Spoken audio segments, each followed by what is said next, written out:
Di episode sebelumnya, Stanley berhasil mengejar tim Senku yang berlabuh di Ekuador. Tapi tim Senku sudah berhasil membuat motor dan mereka langsung pergi dari kejaran Stanley. Kru merasa motor adalah sesuatu yang sangat gila karena kecepatannya yang luar biasa. Sementara itu, anak buah Stanley langsung mengarahkan senapannya ke arah motor. Tapi Hyuga langsung mengikat Zeno di bagian belakang motor. Tujuannya supaya Stanley dan anak buahnya tidak menembak karena bisa saja malah Zeno yang terkena tembakan. Hyuga sebenarnya merasa agak aneh karena Zeno dengan mudahnya mau dijadikan sandera dan dijadikan perisai. Tapi Hyuga tidak tahu apa yang direncanakan Zeno. Setelahnya Ryusui meminta Carlos untuk membuat perlindungan asap bersama-sama. Mereka berdua langsung bermanuver dan ini membuat jalan di sana sangat berasap dan anak buah Stanley menjadi sulit untuk membidik. Tapi Stanley dengan ketangkasannya langsung naik ke atas batu dan melompat. Dan sekarang Stanley berada di atas asap itu dan langsung membidik ke arah motor.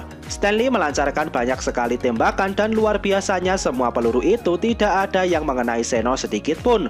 Dan ada 2 tembakan yang terkena sasaran. Peluru itu mengenai lengannya Hyuga dan Tsukasa. Tujuannya jelas Stanley ingin mengalahkan petarung terkuat di tim Senku saat ini.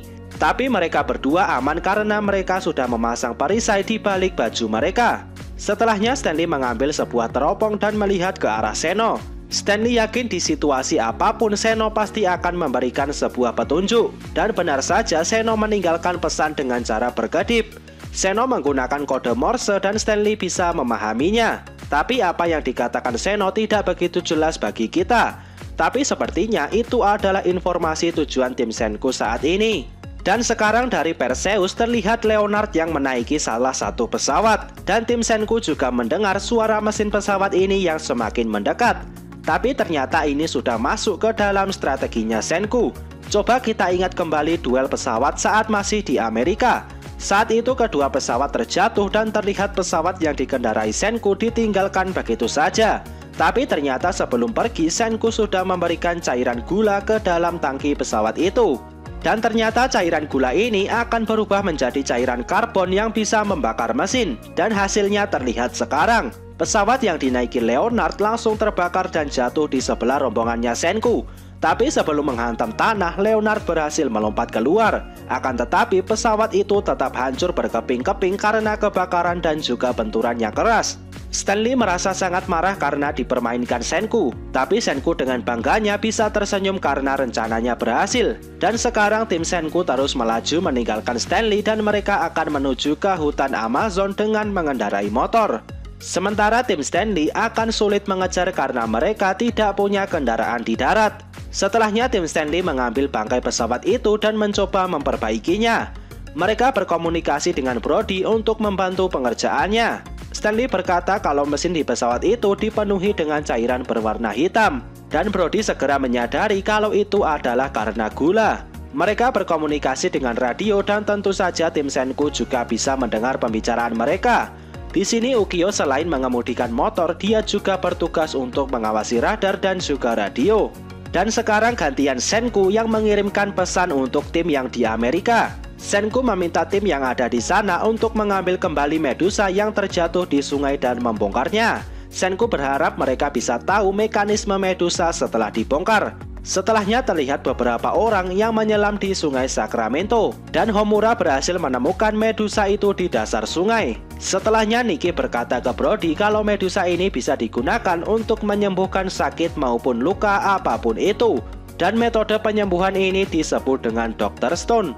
Yang perlu mereka lakukan sekarang adalah mencari tahu Medusa ini menggunakan baterai seperti apa.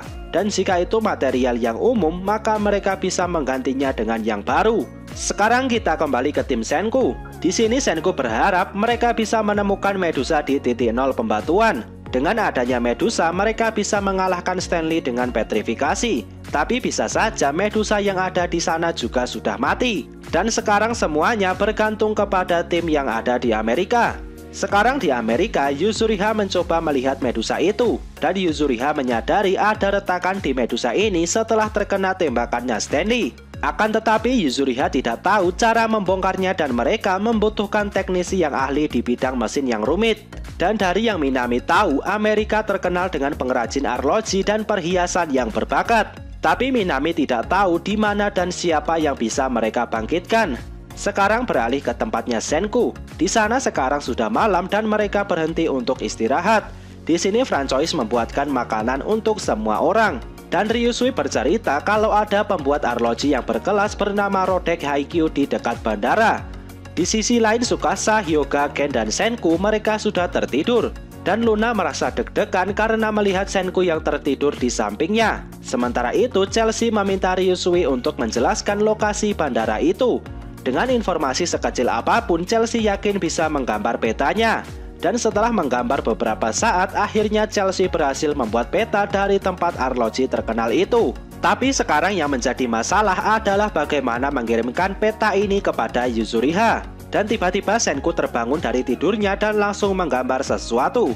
Senku berkata akan mengirim gambar ini dengan fax. Dan ternyata yang Senku buat adalah kertas grafik. Singkatnya kertas ini menggabungkan sumbu X dan Y dan juga lokasi ditunjukkan berdasarkan baris dan kolom.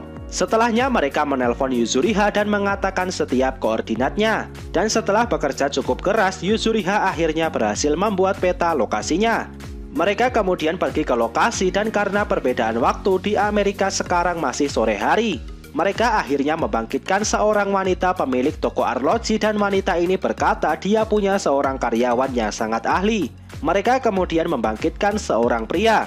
Dan pria ini kaget kenapa di depannya ada banyak sekali wanita dan kenapa dia sekarang telanjang.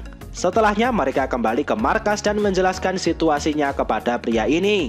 Brody memanggil pria ini dengan sebutan anak baru, tapi pria ini agak tidak terima dipanggil seperti itu. Dia akhirnya memperkenalkan diri. Pria ini bernama Joel dan dia adalah pembuat arloji di salah satu toko yang sangat terkenal. Kemudian Yuzuriha memberikan Medusa kepada Joel. Tapi Joel jadi malu karena ada wanita yang mendekatinya. Dan Yuzuriha menyadari kalau Joel sudah berhasil membuat sebuah jam tangan. Joel berkata dia baru saja membuatnya dan jam ini penting untuk orang yang bekerja dengan waktu. Dan jam ini jauh lebih baik daripada harus menghitung secara manual. Setelahnya Joel mulai meneliti Medusa ini. Dan Joel segera menyadari kalau Medusa ini tidak terbuat dari teknologi apapun di abad 21. Joel kemudian mencoba membongkarnya lebih dalam dan Joel merasa komponen di dalamnya sangat kompleks dan seperti terbuat dari printer 3D. Kemudian Joel mengambil sirkuitnya dan itu seperti terbuat dari kaca tapi juga menyerupai mineral. Joel belum tahu fungsi dari setiap komponen yang ada, tapi Joel tahu kalau setiap komponen ini punya perannya masing-masing. Setelahnya Joel menemukan ada sebuah benda yang menghitam. Benda ini adalah pusat dari Medusa ini dan menghubungkan setiap bagian. Dan ternyata itu adalah sebuah berlian. Joel menduga berlian ini adalah baterainya. Kemudian Joel mencoba mengeluarkan dan memasukkan kembali berlian itu. Setelahnya Joel berkata, 1 meter 1 detik. Dan ternyata Medusa ini langsung hidup dan merubah Joel menjadi batu. Senku menjadi bersemangat setelah tahu baterai Medusa ini ternyata adalah berlian. Dan karena di Amerika Selatan sudah pagi, mereka langsung melanjutkan perjalanan ke hutan Amazon. Sekarang beberapa saat sudah berlalu dan di Amerika juga sudah pagi. Joel langsung dibangkitkan lagi dan Joel masih saja lemah saat berada di depan wanita. Di sisi lain Brody mencoba menghidupkan Medusa itu sekali lagi, tapi Medusa itu tidak mau menyala. Dan sekarang Joel menawarkan diri untuk melanjutkan penelitian Medusa ini. Joel berkata dia siap melakukan penelitian walaupun ini akan menjadi pekerjaan yang sangat berat. Sementara itu di Amerika Selatan, tim Senku sekarang sudah sampai di pegunungan Andes dan masih di negara Ekuador. Dan sedikit fakta tentang pegunungan Andes ini. Jadi pegunungan Andes ini adalah pegunungan terpanjang di dunia yang memiliki panjang lebih dari 7.000 km dan ketinggian rata-ratanya sekitar 4.000 meter. Dan pegunungan ini melewati banyak negara di Amerika Selatan bagian barat. Mulai dari Kolombia, Ekuador, Argentina, Peru, Bolivia, Chili, dan Venezuela. Oke, di sini Taiju merasa pernah mendengar nama Andes sebelumnya. Sementara Chrome merasa ini adalah pegunungan yang gila karena terbentang sangat jauh dan seperti tidak ada ujungnya. Dan menurut Kohaku, jalan mereka satu-satunya hanyalah lurus melewati pegunungan ini. Mereka terus melanjutkan perjalanan dan ketika waktu sudah cukup sore, mereka beristirahat di suatu tempat. Mereka berburu hewan liar di sekitar sini untuk pasokan makanan. Dan Francois ingin semua orang makan yang banyak supaya kuat untuk melewati perjalanan yang panjang. Tapi tentu ancaman dari Stanley belum menghilang. Mereka harus tetap bergerak sebelum pesawatnya Stanley selesai diperbaiki. Dan tujuan terdekat mereka saat ini adalah hutan Amazon. Saat sampai di sana akan ada banyak sekali pohon dengan ukuran yang besar. Dan ini akan menguntungkan tim Senku karena pohon ini akan menutupi mereka dari pesawatnya Stanley. Taiju bertanya seberapa jauh lagi mereka akan mulai masuk ke hutan Amazon. Dan Ukyo menjawab kalau itu akan sulit diprediksi karena keadaan alam sudah banyak berubah dari ribuan tahun yang lalu. Kemudian Chelsea mulai melihat keadaan di sini dan Chelsea yakin setelah melewati pegunungan Andes, mereka akan menemukan hutan hujan yang lebat.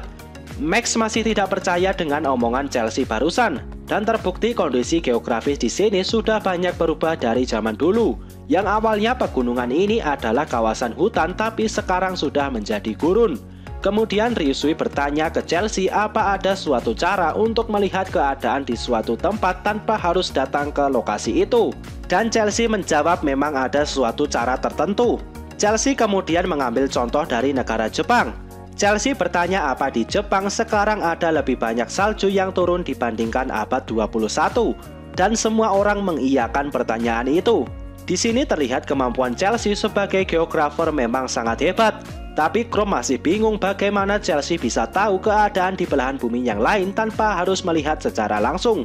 Chelsea mulai menjelaskan setelah manusia menjadi batu, maka temperatur di permukaan bumi mengalami penurunan.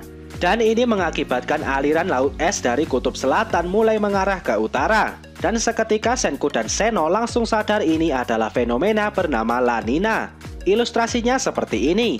Akibat dari laut es kutub selatan yang bergerak ke utara, ini membuat perairan di kawasan Amerika Selatan menjadi lebih dingin.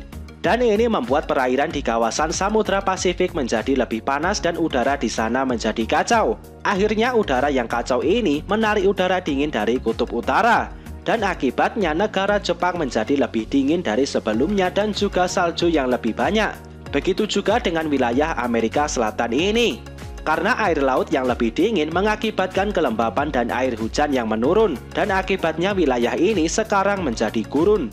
Tapi di sini pegunungan Andes berperan sebagai tembok cuaca. Sederhananya jika wilayah yang dekat laut menjadi jarang hujan, sebaliknya wilayah yang di balik pegunungan ini akan menjadi lebih sering hujan. Dan itu artinya hutan Amazon juga akan menjadi semakin luas. Yang awalnya wilayah hutan Amazon ada di negara Brazil, sekarang hutan itu sudah meluas sampai di sekitar Ekuador. Dan setelah tahu semua ini, Chrome merasa semakin bersemangat karena seluruh dunia terhubung dengan sains.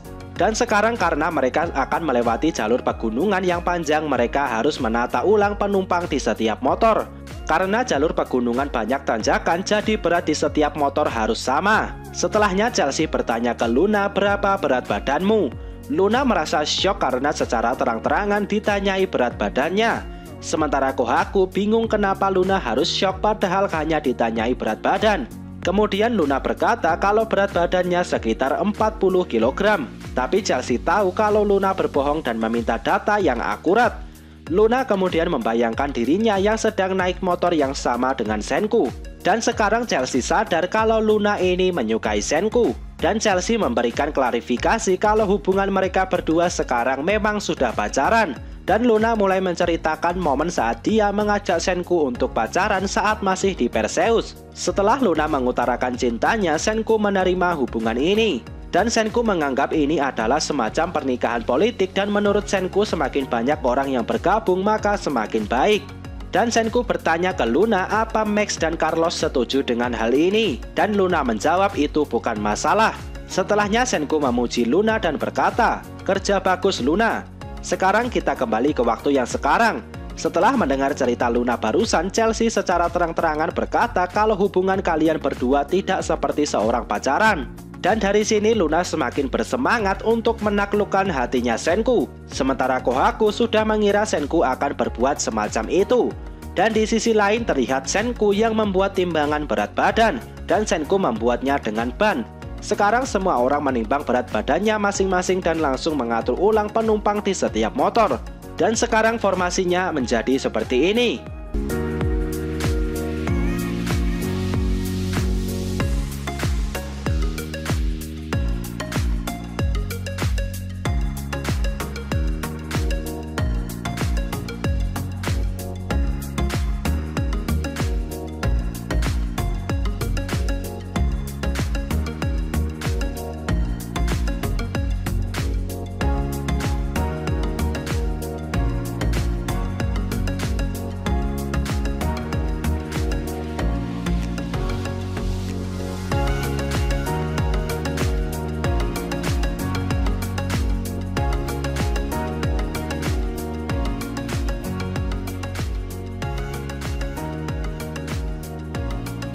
Setelah semuanya siap, mereka langsung melanjutkan perjalanan lagi. Dan seperti apa petualangan mereka di pegunungan Andes? Temukan jawabannya di video pembahasan selanjutnya. Oke, sekian dulu video kali ini. Semoga videonya bermanfaat. Subscribe channel ini dan sampai jumpa di video selanjutnya.